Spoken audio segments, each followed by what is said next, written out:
62ஆம் ஆண்டுல இருந்து புளியங்குளத்தை பத்தி எங்களுக்கு தெரியும். நாங்க தான் ஒரு 10-15 பேர் மட்டும் காடு பட்டினோம் ஒன்றா சேர்ந்து அதுலேருந்து வெள்ளாமை செஞ்சுட்டு வந்தோம். அப்போ ஊர் மக்கள்ல கொஞ்சம் கல்வி மாங்கள் கொஞ்சம் குறவு, எல்லாம் விவசாயிகள் தான்.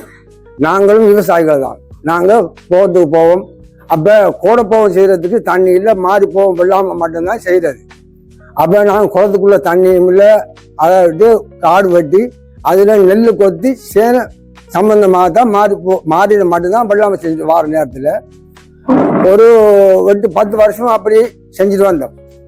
விடப்பட்ட காலத்தில் வரம்பம் போட்டு செஞ்சுட்டு வந்தோம். குளம் கட்டுக்கூடிய வசதி எங்கள்கிட்ட இருக்கையில். அதே நேரத்தில் சேவுரா குழப்பம் ஒன்று வந்துச்சு. அந்த குழப்பத்தால் எங்களுக்கு யாருக்குமே அங்கே ஊரை விட்டு வெளியில் போகலாத ஒரு தருணமாக போச்சு. ஒரு 4-5 வருஷம். 4-5 வருஷத்துக்கு பிறகு திருப்பி போய் செஞ்சோம். செய்யக்குள்ள இந்த புளியங்குளம் நாங்கள் பிரஸ்தால தானம் பண்ணிக்கோம், நீங்கள் அங்கே செல்லக்கூடாதுன்னு சொன்னாங்க. அப்போ இல்லை நாங்கள் இது வெட்டின குளம், நாங்கள் செஞ்ச காணி, இது நாங்கள் செய்யத்தான் போனோம், நீங்கள் வேறு பயிர் பார்க்கண்டா இல்லை.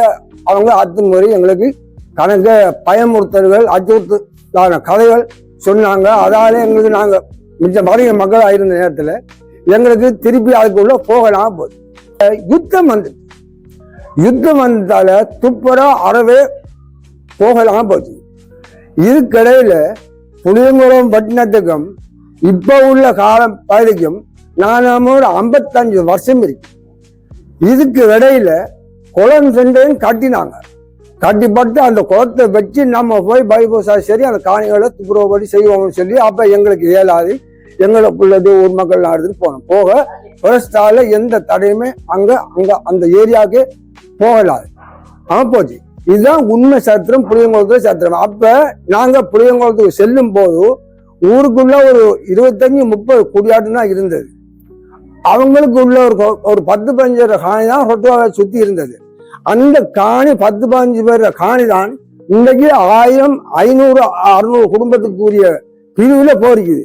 அது பிரிவுல போறதுக்கு காரணம் ஒரு ஆளுக்கு அப்ப 5-6 ஏக்கர் காணி இருந்துச்சு. அவங்களோட புள்ள ஒட்டிகளுக்கு அதை ஒவ்வொன்றா பிரிச்சு கொடுத்தாங்க. அந்த புள்ள ஒட்டிகளுக்கு பிள்ளைகள் வர அதை பிரிச்சு கொடுத்தாங்க. கொடுத்துட்டு அந்த காணிக்கு மேல்புறம், கீழ்ப்புறம், சந்திப்புறம், வடக்கு, கிழக்கு, மேற்கு, தெற்கு எல்லாம் பிரிச்சு அங்க ரொட்டுவாயில இனி வடிக்கிறதுக்கு ஒன்றும் இல்லை, காணி இருக்கிறதுக்கு போகலாத ஒரு முக்கியமான இக்கட்டான தருவாய் தான் இது. ஆகவே இப்போ உண்மையிலேயே கல்வி மாங்கள் ரொட்டுவாயில சொல்ல போனாக்கா ஒரு 30-40 கல்வி மாங்கள் அரசாங்க ஊழியர்கள் இருக்கிறாங்க. சந்தோஷமா இருக்குது. நாங்க வாழ்ங்காலத்துல ஸ்கூல் மாஸ்டர் தவிர அதுவும் புற ஊர காடாக்களை தவிர வேறு எதுவுமே கல்வி மாங்கள் இல்லை.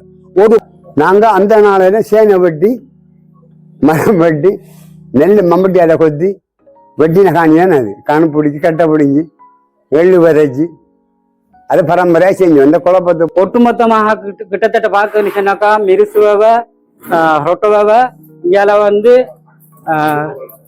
இலுப்பக்குளம் அந்த ஏரியா எல்லாம் எங்களோட முழு மூதாதையர்களுடைய சொத்துக்கள். இவ்வளோ ஒடுக்கப்பட்டு ஒரு சின்னொரு கிராம இடத்துக்குள்ளுக்குதான் நாங்க தள்ளப்பட்டு நிறைய பேர் இருக்கிறோம். இப்ப போய் துப்புரவாக்க போனாக்கா புரஸ்டால பிடிக்கிறாங்க. இந்த புரஸ்ட் பிரச்சனை 2018ஆம் ஆண்டு பிறகுதான் வந்தது.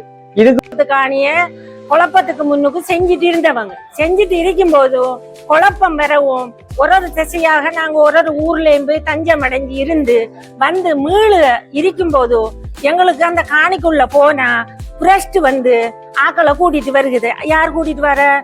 இந்த STF கூட்டிட்டு வராங்க, வனஜீவகாரங்களை கூட்டிட்டு வராங்க. இவ்வளவு பேரையும் கூட்டிட்டு வந்த உடனே இந்த மக்கள் என்ன செய்யுதுன்னு தெரியுமா? ஓடி ஒழிக்குது.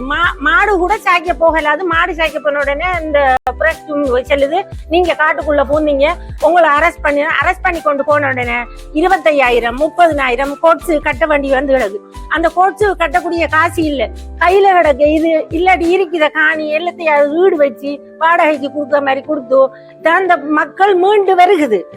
மஹத்யா மத கதாகரண்ட ஏத்தரம் தன்னு මට හිත හරි වේදනාවෙන් කතා කරන්නේ. ඔයාගෙන් ඉල්ලා සිටින්නේ මහත්තයා, මට මගේ ගෑනු කාන්දාවන්ට මේ ඉඩම අයිති කරලා දෙන්න.